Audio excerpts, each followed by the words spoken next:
I feel like I've been in limbo and I'm stuck in Yuma. I keep trying to make it from Phoenix to San Diego, and Yuma's pretty much where I end up. Totally illogical, isn't it? Given the fact that San Diego's only 200 miles that away, why don't you just go? Exactly. So my question being is on relationships. Can you dumb it down for me?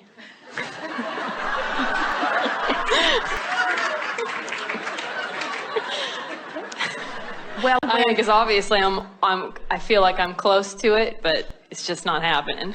yes, we can give this to you in a way that will be easier for you to hear.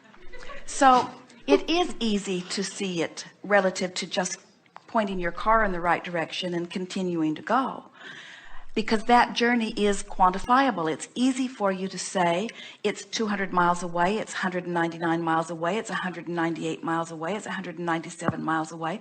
So you are hopeful because you have evidence of your progress. Where when you want something like a relationship and you are infinitely aware that it isn't here yet, even though you may have been dreaming about it, you may have been cleaning up your vibration about it, you haven't seen the evidence about it, and so you are less certain because you are using the physical manifestation as your point of evidence rather than the improvement in the way you feel. So the way you quantify, this is good, isn't it? Yes. So the way you, is it dumb enough for you?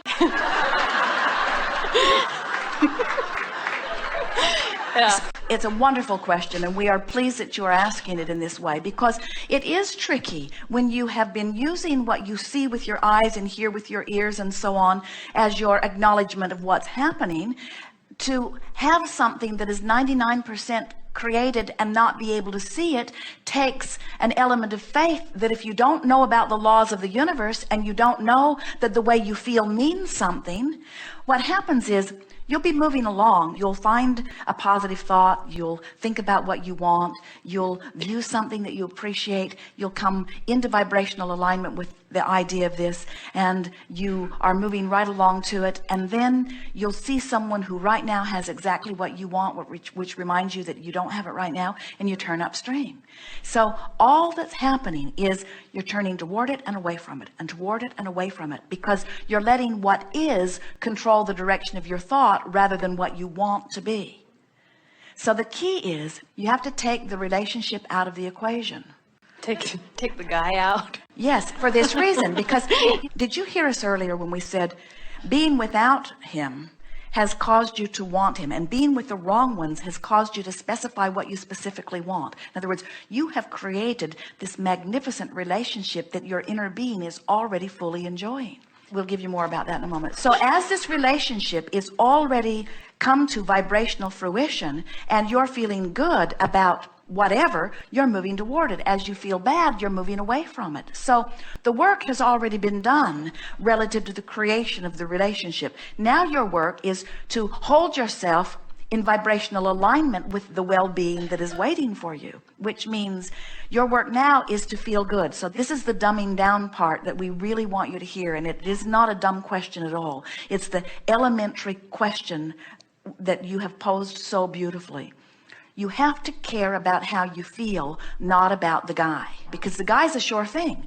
But when you pick up the stick that says my mate, you pick up the stick that has him missing on one end, and you don't believe he's present on the other. So every time you activate the vibration of relationship, it turns you upstream. Where if instead of activating the vibration of relationship, you were activating the vibration of things always work out for me, I'm getting to handle this, I know what I'm doing, I've been envisioning, my life has caused me to put him there, I know he's there, I don't have to worry about when he's coming, and you get focused upon other things that make you feel good, or things about that make you feel good, before you know it, you'll be there. What you want is a sure thing. It's just a matter of you allowing yourself vibrational alignment with who you are. So when your quest is alignment with who you are, we promise you your lover will be there.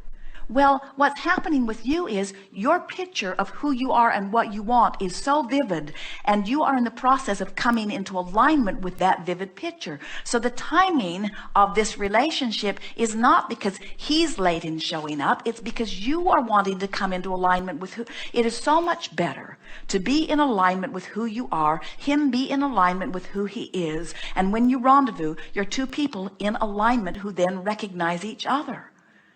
But if you meet him before he's in alignment, or if you meet him before you're in alignment, then you miss it, you see. And that's all that's been happening. And that's just fine. Don't want to rendezvous with someone that is not in vibrational alignment with your total picture of what you are wanting. Agreed? Mm-hmm. So you are so on track. Everything is so unfolding perfectly. You have not one thing to be worried about.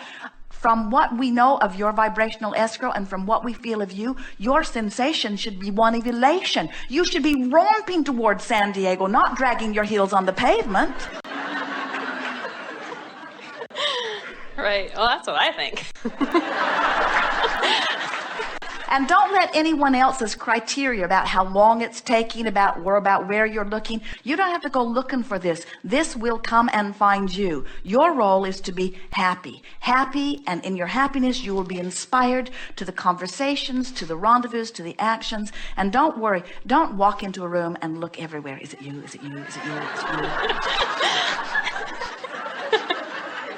you? Instead, say to yourself, you're there.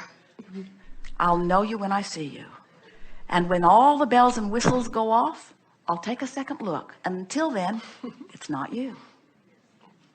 Okay. Don't talk yourself into anyone. This one's going to feel great.